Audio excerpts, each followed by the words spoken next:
ఓం నమ శివాయ. ఓం నమో శ్రీ విఘ్నరాజాయ నమ. ఓం నమో శ్రీలక్ష్మీ నృసింహదేవాయ నమ. ఓం నమో శ్రీరామచంద్ర పరబ్రహ్మణే నమ. ఓం నమో శ్రీకృష్ణ పరబ్రహ్మణే నమ. ఓం నమో భగవతే వాసుదేవాయ. ఓం నమో శ్రీ ఆంజనేయ స్వామి దేవాయ నమ. నమస్కారం.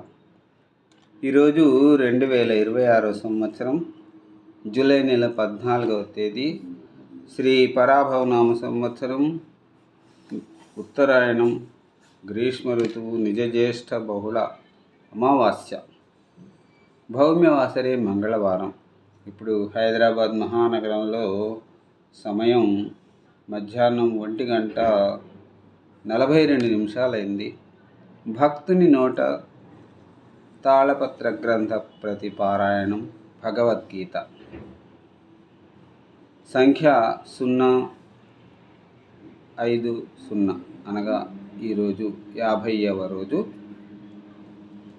ఈ భగవద్గీతలో ఆత్మ సంయమన యోగం, ధ్యాన యోగం 6వ అధ్యాయంలో ఈరోజు ప్రారంభించుకుంటూ ఉన్నాము. 1వ శ్లోకం నుంచి 6వ శ్లోకం వరకు పారాయణం చేసుకొని వాటి తాత్పర్యములను తెలుసుకొని ఆనందిద్దాం. ఓం నమో శ్రీకృష్ణం వందే జగద్గురుం. ఈనాటి 6వ అధ్యాయంలో మొదటి శ్లోకం. భగవానువాచ అనాసిత కర్మఫలం కార్యం కర్మ కరోతి యః స సన్యాసీ చ యోగీ చ న నిర్విఘ్నేన చాక్రియా. ఈ 6వ అధ్యాయం ఆత్మసంయమ యోగం, ధ్యాన యోగంలో 47 శ్లోకములు ఉన్నాయి.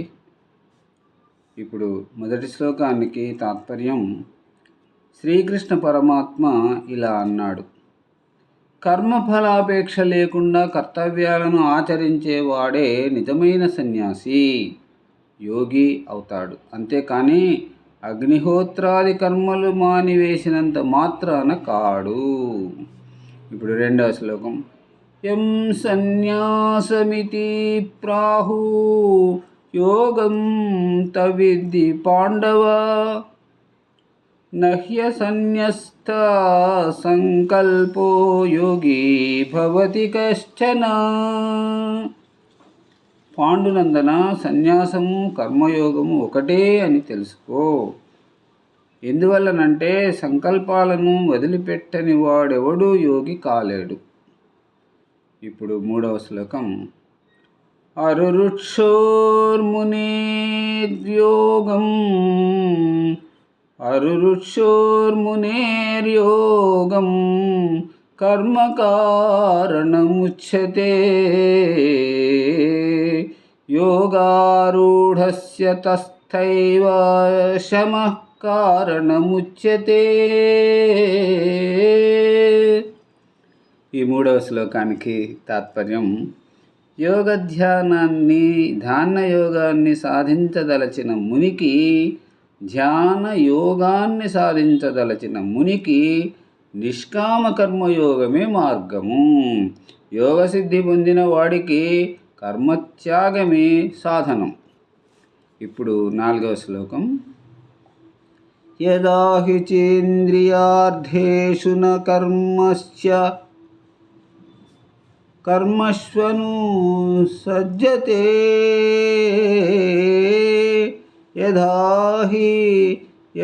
హి చేంద్రియార్థేషు న కర్మష్వను సజ్జతే సర్వసంకల్ప సన్యాసీ యోగారూఢస్తద్యోచ్యతే. అంటే ఇంద్రియ విషయముల మీద కానీ కర్మల మీద కానీ ఆసక్తి లేకుండా సంకల్పాలన్నీ విడిచిపెట్టినవాడు యోగాన్ని అధిరోహించినవాడు అవుతాడు. ఇప్పుడు 5వ శ్లోకం. ఉద్ధరేదాత్మానాత్మానం నాత్మానమవసాదయేత్ ఆత్మైవ హ్యాత్మనో బంధు ఆత్మైవ రిపురాత్మన. అంటే ఈ 5వ శ్లోకానికి తాత్పర్యం, మనసు తనకే తనకు బంధువు శత్రువు కూడా. కనుక మానవుడు తనను తాను ఉద్ధరించుకోవాలి, తన ఆత్మను అధోగతి పాలు కాకుండా చూసుకోవాలి. ఇప్పుడు ఈనాటి చివరి శ్లోకం 6వ శ్లోకం. బంధురాత్మాత్మనస్తస్య ఏనాత్మైవాత్మనా జితః అనాత్మనస్తు శత్రుత్వే వర్తే తాత్మైవ శత్రువత్. 6వ శ్లోకానికి తాత్పర్యం, మనస్సును స్వాధీనపరుచుకున్న వాడికి తన మనస్సే బంధువు.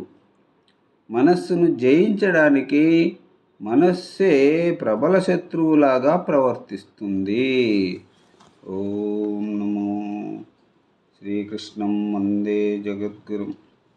మరి రేపటి పారాయణంలో 6వ అధ్యాయంలో మరి 6 శ్లోకములను అనగా 7వ శ్లోకం నుంచి 12వ శ్లోకం వరకు పారాయణం చేసుకొని వాటి తాత్పర్యములను తెలుసుకొని ఆనందిద్దాం. అంతవరకు సెలవు. సర్వే జన సుఖినో భవంతు. అందరూ బాగుండాలి, అందులో అందరూ ఉండాలి. ఓం నమ శివాయ. ఓం నమో శ్రీ భగవతే వాసుదేవాయ. నమస్కారం. సెలవు.